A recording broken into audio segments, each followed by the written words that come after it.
looks good. It looks normal. It looks normal. Yeah. Okay. Hi, I'm Dr. Gary Richter. Thanks for joining us this morning. Let me just introduce myself real quick. I am a veterinarian in Oakland, California, and just like all of you, we're sort of learning how to live with this whole coronavirus thing. So I really just wanted to take a moment today to talk to you about what this means to you as a pet owner, what coronavirus means to your pets specifically, and how it is that we can all get through this together. So just from the outset, I think a lot of people have questions about whether or not their pet can get the coronavirus, can get COVID-19, and the short answer and the long answer to that question is no, they cannot. You may have seen some stories in the news that there have been some dogs that have tested positive. Not to get too much into the details here, but the dogs that tested positive were dogs that were living with people who had COVID. There was never any evidence that those dogs got sick. There's never been any evidence to suggest that those dogs were able to transmit the disease to anybody else. It's not really super surprising to me as a veterinarian that an animal living in a house with a person that has a viral infection would get exposed to the virus, but that by no means would imply that that virus can survive and replicate in the dog and cause illness. And there has been no evidence at this point to suggest that that is the case. So that's really, I think, the big question that a lot of have. And then sort of a related question of, can pets be carriers of the virus? And like I said, there's no evidence at all to suggest that dogs or cats can become infected by the virus and shed virus like an infected person will. That said, hypothetically speaking, it is possible, let's say, that an infected person, say, coughs near their dog, and there's virus particles on their fur or on their collar. It is hypothetically possible that another person who then touches the dog could potentially be exposed. That's really just the dog sort of physically carrying the virus, not actually being infected, which really comes back to, the thing that we're all doing all the time now, which is washing our hands and, practicing social distancing, etc. Certainly, if you feel like your dog may have been near somebody that could have been exposed, bathing them would be helpful. You can wash all that stuff off. Remember also that leashes and collars are potentially, could potentially carry virus particles on their surfaces as well. Other questions that people have, people are curious to know, what type of cleaning products do I recommend that are safe and effective for pets? Almost any kind of cleaning product that you're going to use at home is probably going to be effective. Normally I'm a big fan of natural cleaning products, things that have essential oils in them, etc.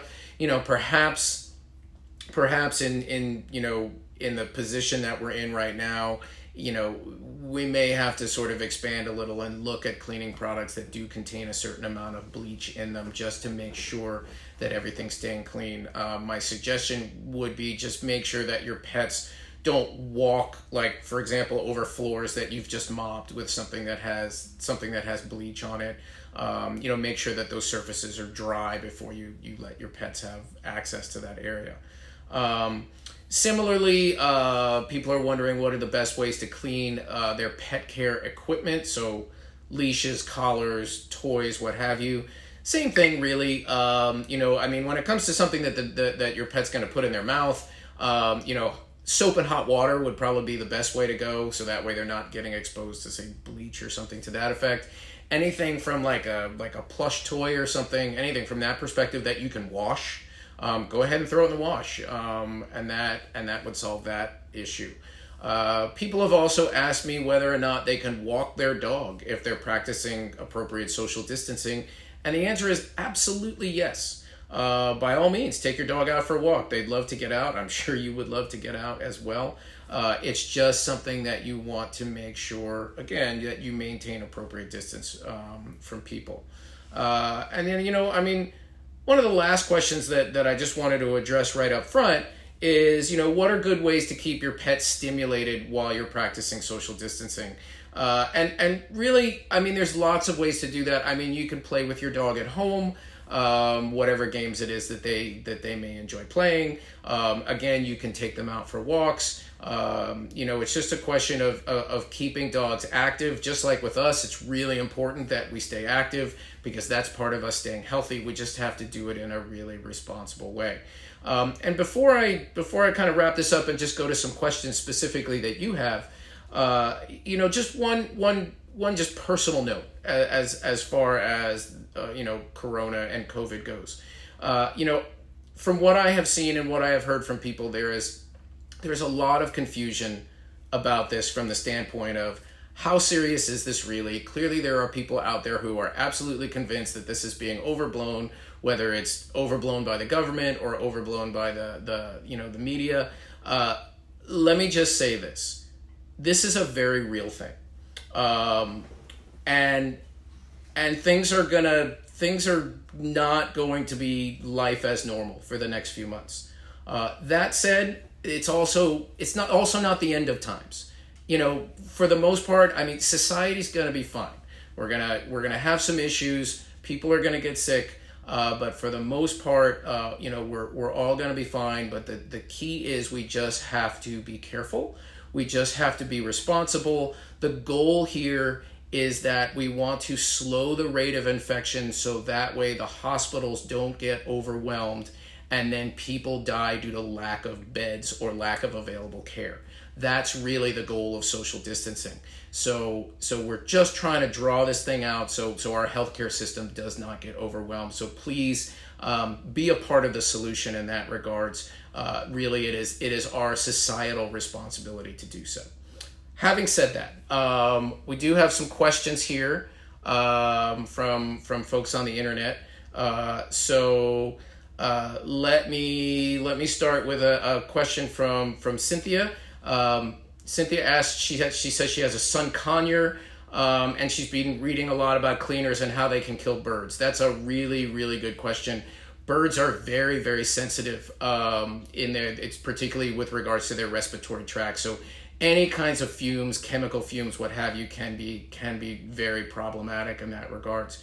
So, when it comes to a bird, what my suggestion would be is if you can clean with natural cleaning products, if you feel comfortable doing that, that's great. If you feel like for some reason you need to clean with something that's a little bit more aggressive than that, then what I would suggest is that you get the bird out of that area of the house. Once you clean, if it's possible, open windows, get everything aired out, and don't bring the bird back until you can't smell the cleaning product anymore. And that may be a day or more, but ventilation is going to be the key in that sense.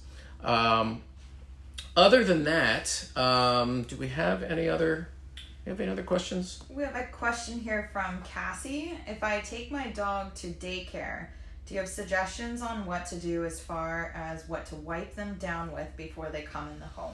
Sure, that's a great question. So if you're taking your dog to daycare, that obviously means not only are they going to be exposed to other dogs, which, as I've said, is not really a major problem, but they are going to be exposed to sort of an unknown quantity of people.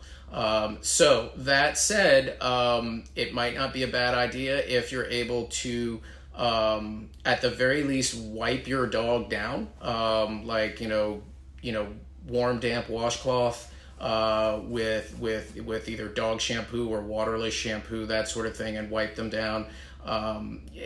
Again, I think, to be clear, there is absolutely no evidence that anybody's ever gotten coronavirus, from touching their dog.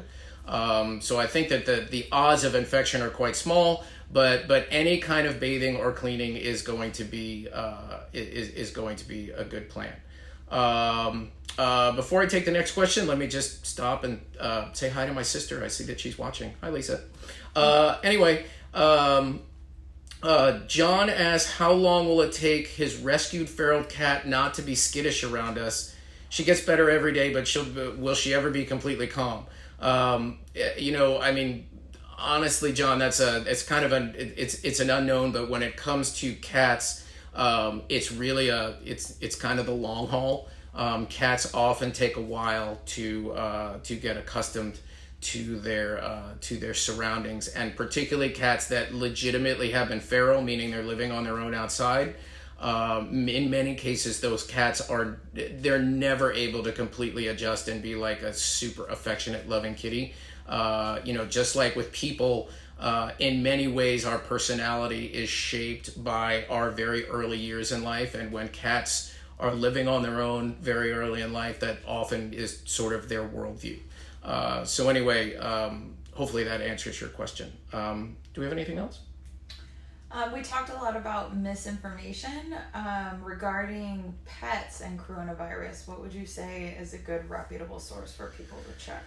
Well, I mean, a good reputable source for people to keep looking at from the standpoint of pets and coronavirus, you can certainly continue to look at the website for the AVMA, the American Veterinary Medical Association. They've been very good. They've been very good at posting updates. You can certainly also contact your veterinarian. Your veterinarian is an excellent resource. Most veterinary offices are still open. Although we are taking appropriate precautions. For example, at our office here in Oakland, we are seeing patients, but we are not letting pet owners in the door. So we're basically collecting animals at the door, treating them. If it's something that we need to speak with the owner with, then we set them up with a video chat. So it's kind of like sitting here in the exam room with the owner and the animal, but obviously with appropriate social distancing. There's another question here. I'm wondering if it's okay to take my dog to the dog park during this outbreak. So, that's a great question. And honestly, the dog park is not the problem. The potential problem is how many people may or may not be at the dog park. I mean, I was just watching the news last night looking at images of crowded beaches and crowded parks, which is completely the opposite of what everybody's supposed to be doing right now. So, if you're concerned, and you should be in that regards, I mean, go to the dog park, but go to the dog park only if there's really very few people there. Because again, if you're going to maintain a distance of 6 feet from people around you, the dog park can't be all that crowded. Here's another question. Can you speak more about the process if I have to take my dog into a veterinarian's office? So I just touched on that a little bit, but the bottom line is that I think depending on where you live, your veterinarian, may or may not be handling this differently than say veterinarians here in the San Francisco Bay Area. So, step one is going to be just call and find out how they're dealing with things. And like I say, things are a little weird in the communication sense, but the lovely thing is we have technology. So if it's not a phone call, it can be a video conference. There's always ways to sort of communicate these things between veterinarians and pet owners about medical issues and what may or may not need to be done.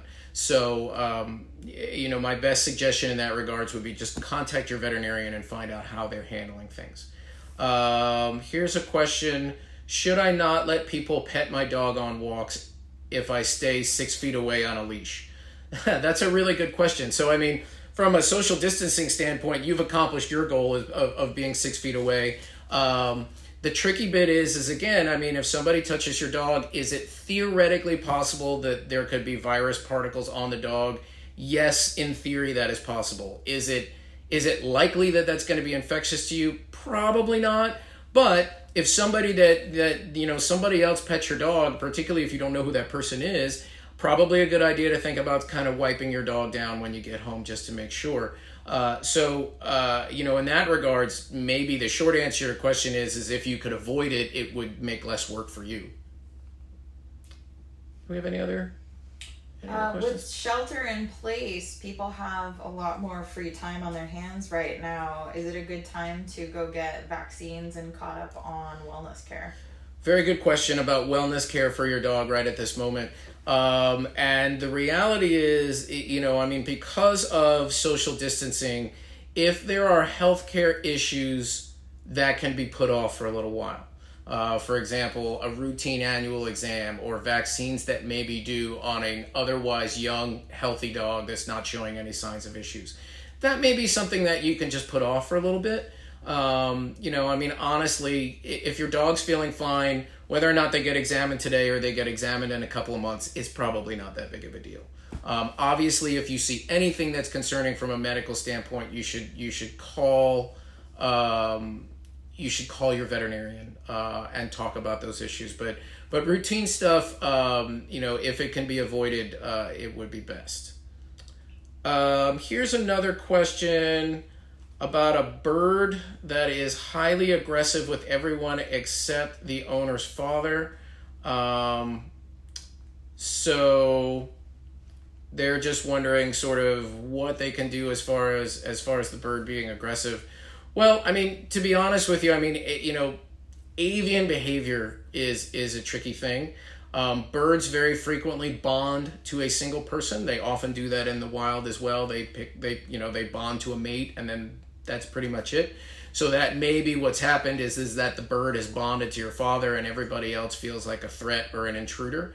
There are certainly strategies that you can use to try and make that better. Training the bird to do tricks or whatnot, like training them with other people can sometimes foment a relationship between the bird and that person. But honestly, it's a real question from the standpoint of what kind of bird it is, the personality of the bird. It can be a real tricky scenario. So yeah, without knowing more information, it would be a little bit difficult to speak to that. Oh, one other thing that I wanted to bring up that I meant to mention, just in case you see it online somewhere, dogs and cats can be infected by coronaviruses, just not the coronavirus that causes COVID. So, for example, coronavirus in dogs very frequently causes gastrointestinal issues when it happens. It's not a very common disease, but when it does, it causes gastrointestinal issues. Coronavirus in cats is responsible for a disease in cats called FIP, or feline infectious peritonitis, which is actually a very, very serious disease in cats. But to be clear, neither of those things has anything at all to do with the coronavirus that we're all dealing with right now, with COVID, with any of this. So if you see anywhere about, cats and dogs getting coronaviruses, again, it's not the same thing.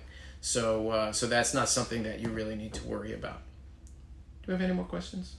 What are some things people can do to keep their really active dogs kind of stimulated or not as cooped up during the shelter? That's a great question. If you have one of those dogs that is just really one of these active, energetic dogs that always needs to be going to do stuff, what that may mean is that you may have to take them out and go do stuff, but you're going to want to do it at off hours. So, maybe real early in the morning, or a little bit later in the evening, just to make sure that you're not running into crowds of people or anything to that effect. Or like if you need to take your dog to the dog park, or somewhere, you want to just do it in a way that you're able to maintain that degree of distance. So do it at an off hour, do it at a place where there's not too many people. Again, so much of this is a social responsibility thing. It's not just about whether you as an individual get sick. It's about if you as an individual get sick and then you inadvertently transmit the disease to somebody who's at risk, and then that person has major medical issues. We all have to play our part here. Yeah, I know it's inconvenient, but it's a global pandemic. It's inconvenient for everybody.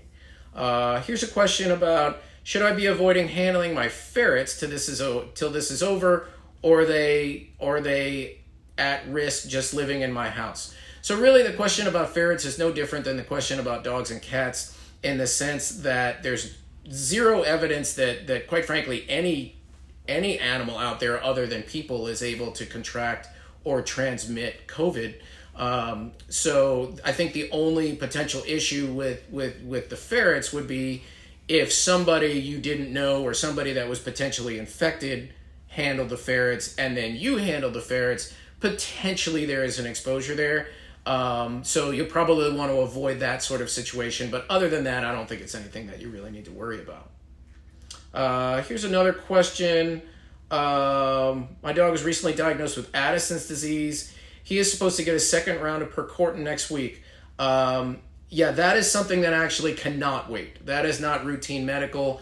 Dogs that have Addisons disease need to be medicated on a fairly tight schedule.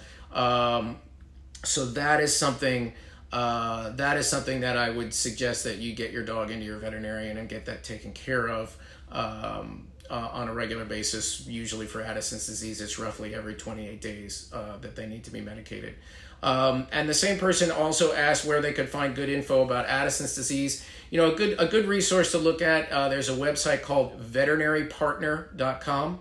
And if you go on there and you search for Addison's disease, you'll get a pretty good scope of information about what that disease is and you know how to treat it and how to manage it. Do we have anything else? For folks out there that feed their pets fresh whole food diets and they're having trouble getting ingredients to make food, what should they do as an alternative or transitioning, or what should they? Good question. So, I mean, the question really revolves around getting pet food. You know, if you're feeding your dog a fresh whole food diet, which ideally speaking you should be, that can be problematic right now if it means you're having to go out and buy ingredients to make, or even if you were say going to the pet store and buying like fresh food that's either frozen or freeze dried or what have you. So again, all of this is about, you know, you trying to keep your physical contact or your proximity to other people to a minimum. So even though it's completely appropriate for people to go to the store and get what they need, you want to do it as little as possible. So, you know, my suggestion in that regard would be, to the extent that if what you're buying is a refrigerated or freezer item, you know, buy as much as you can that you have freezer space for. Alternatively, there are fresh food diets that you can buy freeze dried, so that they're shelf stable. And yet another option is there are a number of fresh food companies out there that you can order online. So that would be something that you can order. It shows up at your door frozen. You put it in the freezer. You never actually have to go anywhere. So that's another potential option with regards to how to deal with feeding fresh whole foods. If someone does have to transition to a kibble just because of ingredients, how should they go about that? And is there anything that they could add to help it have better nutrition? Sure. So, you know, I mean, if circumstances arise that you just can't continue on the food that you're feeding, whether you're feeding fresh food now or you're feeding some other food and for whatever reason you can't get it, it's always a good idea to do a gradual transition, if possible, from the food that you were feeding to the new food that you are feeding, that you're going to be feeding. So we just want to allow their digestive tract a chance to adjust. But you know, particular to the question, if you're feeding a super high quality fresh whole food diet, and maybe for necessity reasons right now, you have to shift over to a diet that's maybe not as high quality. What is it? Is there anything that you can do to sort of supplement their nutrition? There are a number of things that you can do. There's some really good supplements out there, including one that I designed. It's called NutriThrive. It's available online, and that's something that I actually specifically designed to be added to kibble or canned food to really up-level the nutrition in a way that those foods in and of themselves really can't do. Here's another question. What is the best way to clean my dog's paws to avoid spreading the virus in my house? You know, I mean, for starters, probably your dog's not going to pick up coronavirus walking around outside, like picking it up on their feet. That's probably unlikely. While there certainly is some varying information out there about how long the virus can last on hard surfaces, realize that sunlight, the ultraviolet radiation that comes from the sun, kills just about everything eventually. So generally speaking, virus particles don't last very long if they're out in the sun. But if you're really concerned I think that the best thing you can do is just rinse your dog's feet off with water, or if you feel more comfortable using like a dog shampoo or something. I don't think you have to do anything more than that from the standpoint of being concerned about them tracking something in the house. Here's a question about what fresh whole food diet would I recommend for a 6-month-old Bernedoodle who's been gaining too much weight. I mean, to be 100% honest with you, that's probably a broader question than I can answer in this forum, except to say that it is really important that you don't let large breed dogs get too heavy when they're puppies, because it can cause all kinds of orthopedic issues. My suggestion in the immediate sense would be cut back on the amount of food that you're feeding, to try and see if you can, you probably don't have to get the dog to lose weight as much as you do just have to get the dog to grow into the weight where he is right now. But like I say, I mean, the discussion of ideal foods is a little broader than we have time for today. Somebody has a question that their cat is due for vaccines and a dental cleaning. Is it safe to do that now, or is it a danger? Honestly, I think the real question there is how badly does your cat need a dental cleaning? If he's got severely infected teeth and the cat is painful or there's some concern that there's something else going on, then yeah, it should probably be done now. If it's more of just a routine thing or there's no sort of critical dental issues, punt it. Just wait a little while. While certainly the risk of infection of you dropping your cat off at the veterinarian is surely quite low, the bottom line is the less we do, the better. Again, it just comes back to that whole sort of social responsibility issue. You have anything else? Say someone does have to take their pet to the veterinarian and they haven't changed any of their practices in terms of how they're interacting with the public. Can they request a curbside service or some other means of communication? That's a real interesting question. Just to sort of paraphrase that, as I mentioned before, at my office here in Oakland, we're seeing patients, but we're asking pet owners to wait outside. So what happens if your veterinarian's not doing that? They're letting clients in, they're kind of doing business as usual, and you're not super comfortable with that under the circumstances. Well, I would certainly encourage you to call your veterinarian's office and tell them that. Tell them what's going on and tell them that you're not comfortable with the circumstances, and would it be okay if you waited outside and the veterinarian did whatever he or she needed to do, and then you could speak on the phone, or if it's something that your veterinarian's office is able to make happen, you could do a video conference. I don't know any veterinarians that would object to that under the circumstances. So I think it's really just a question of just asking respectfully, and I'm sure that they will work with you.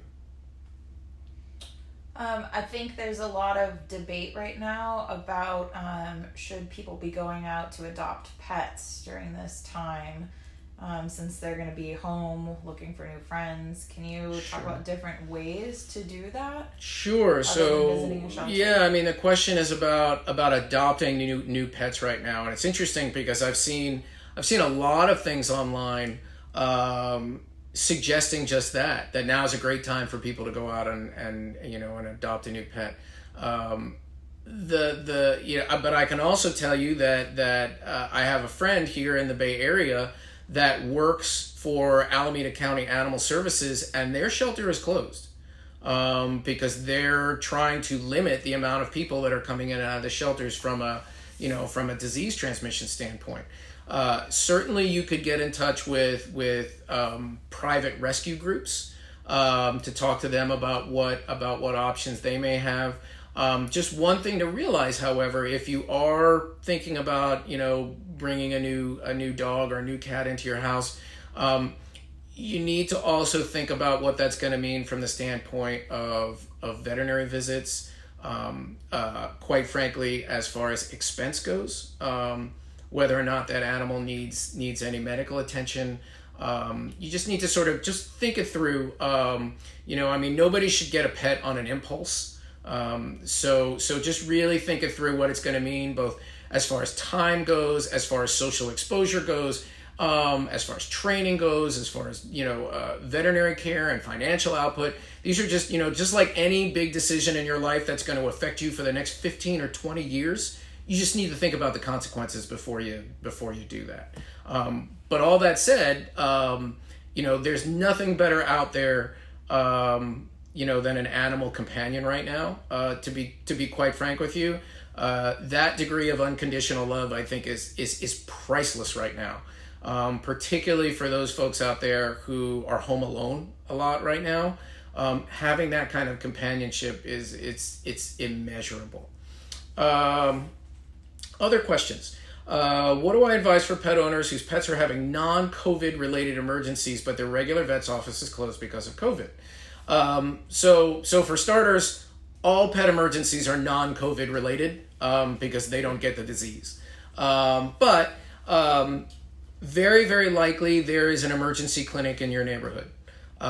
So even if your regular veterinarian is closed, certainly at least here in the San Francisco Bay Area, all the emergency clinics are still open. So that would be my suggestion if there's some sort of medical thing, just like you would do if your pet had an emergency, at night or on the weekends and your veterinarian was closed just because of normal office hours.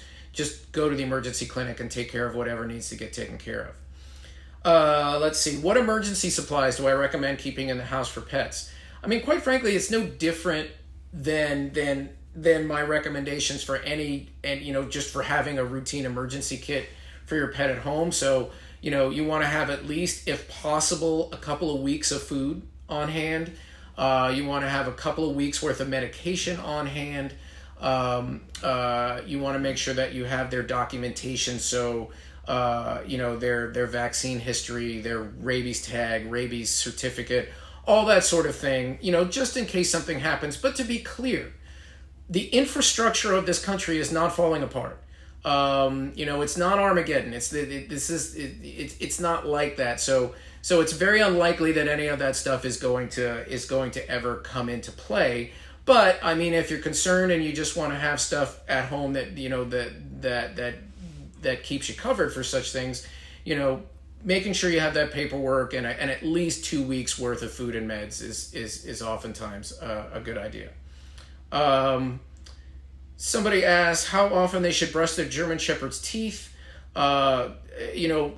This would be true for any dog, but ideally speaking, every day. You should brush your dog's teeth.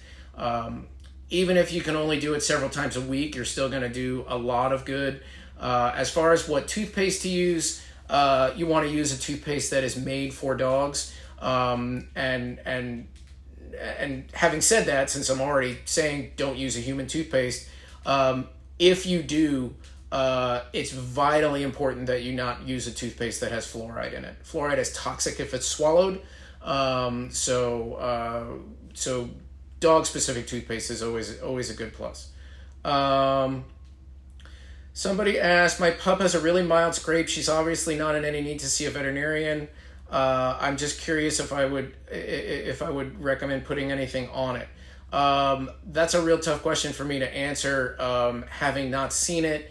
But if it's a really mild thing and the skin's not really sort of broken per se, like full thickness, you can put vitamin E oil on there. You can even put like a little topical, like Neosporin or something. Preferentially, you'd like them not to lick that off, but that is always something you could do. And then another question, how should we go about cleaning a leash if somebody else walks the dog? Whatever cleaning product that you use to clean surfaces in your house, clean the leash. Or if you prefer, depending on what the leash is made of, use warm water and soap. Again, it's not that hard to clean the virus off of surfaces. You just have to go through the process to do it.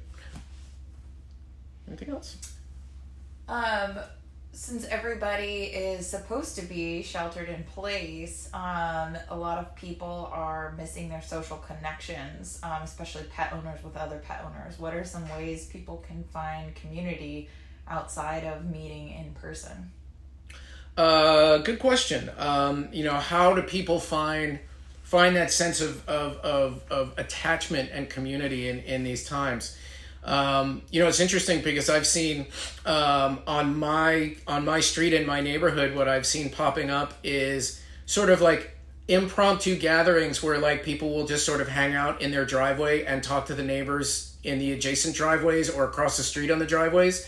So you still have that kind of social connection. Also, I mean, with social media these days, you can set up group video chats just like we're doing right now. So you can have that kind of interaction as well. Again, I mean, these are weird times, and this is inconvenient for everybody. But we just need to kind of push through it and find a way to kind of make all this happen.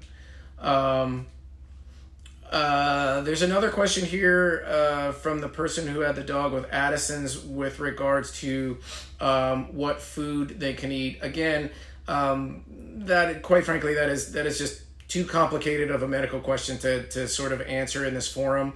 But I do think that that's a great question that you should take up with your veterinarian, particularly since it sounds like he's got kidney disease as well. That's a bit of a complicated nutritional issue, and something that would really require kind of a more detailed conversation. For folks that take their pets into groomers to get regular cleaning, what can they do at home since they can't go visit a groomer right now? Yeah, going to the groomer is a kind of a tricky thing right now. Most groomers are probably closed, or quite frankly, they probably should be. But what can you do at home? So my suggestion would be, depending on what kind of dog you have, I mean, bathe them periodically. If you have a dog with long hair or one that has a tendency to get matted, that's a dog that you're going to want to be a little bit more diligent about brushing. And that's a sort of a good activity if you're stuck at home. Brush your dog. Another option as things move forward, if time goes on and that grooming is still not really going to be an option, you can give your dog a haircut if you absolutely need to. It may not be pretty, but at least it's going to prevent them from getting too shaggy or too matted. One word of caution, however, I would highly recommend not using scissors to cut a dog's hair. I have seen countless instances over my career of people who have lacerated their dogs by trying to cut them with scissors, sometimes quite badly, requiring multiple stitches. So if that's something that you're looking to do, maybe invest in like a clippers or something. But yeah, definitely don't use a scissor unless you are sort of a trained groomer. You have anything else? Looks like someone's asking again about what's the best way to clean their dog's paws to avoid spreading the virus. Are there products that could harm his paws that go in 3 potty breaks daily? Yeah, so again, getting back to the issue of dirty paws, number one, it's very unlikely that your dog is going to pick up coronavirus walking around outside, particularly if they're not near anybody. That said, if it's something that concerns you, just washing their feet off with soapy water is going to be more than effective. I would certainly recommend using any sort of cleaning products that you would say use to clean hard surfaces in your house. Because remember, the first thing that your dog's going to do after you finish cleaning their feet is go lick their feet. So if you put something on there that has bleach or ammonia or some sort of chemical in there, they are going to ingest it. And that's probably not going to be a good thing. So again, just, bear in mind that anything you put on your dog is very likely to wind up in your dog. So that's just something to just keep in mind. I think our questions are kind of winding down. I know a couple of people joined in later on. Do you just want to touch again on the update in regards to pets and coronavirus, and can they contract it, and where people should go to find out any information, a reputable source for that? Sure, let's just do that for those of you that that joined a little bit late. As it pertains to coronavirus and pets, there is no evidence. There is zero evidence that a dog or a cat or any other animal, for that matter, can transmit coronavirus to a human. There is also zero evidence that any animal other than people can actually get this particular strain of coronavirus as a clinical disease. There have been some cases in the news where dogs that are living with people who are infected have tested weak positive for the virus, which really is not surprising because if they were exposed to that person, then they were exposed to virus particles. But again, no suggestion at all that any of those animals got sick from it. No suggestion at all that any of those animals were able to transmit it to another person. So there is really no concern from the standpoint of your pets getting sick or your pets getting you sick. With perhaps the one very unlikely exception of if they do have virus particles on their fur, on their leash or their collar because they were exposed to someone who was sick. Technically speaking, if you touch the dog, then there is a hypothetical exposure there. It's very unlikely, but that's a good reason to just try and minimize your dog's contact with people that are not in your sort of immediate family circle, and certainly not with people who potentially may be sick. As far as resources for you to keep an eye on with regards to pets, probably my best suggestion would be the American Veterinary Medical Association is routinely putting out updates. That's a real good resource to look at. Also, just contact your veterinarian's office. I'm sure they'll be happy to kind of talk to you and help you out with any questions that you may have. So I think that's about all the time we have today. I just want to thank everybody for joining us and for your really wonderful questions. I hope this was informative and if nothing else, maybe sort of quelled some insecurities that you may have with regards to your pets as it pertains to coronavirus. So with that, I will say, please stay safe out there, be socially responsible, and let's all get through this together. Thanks so much. Have a good day.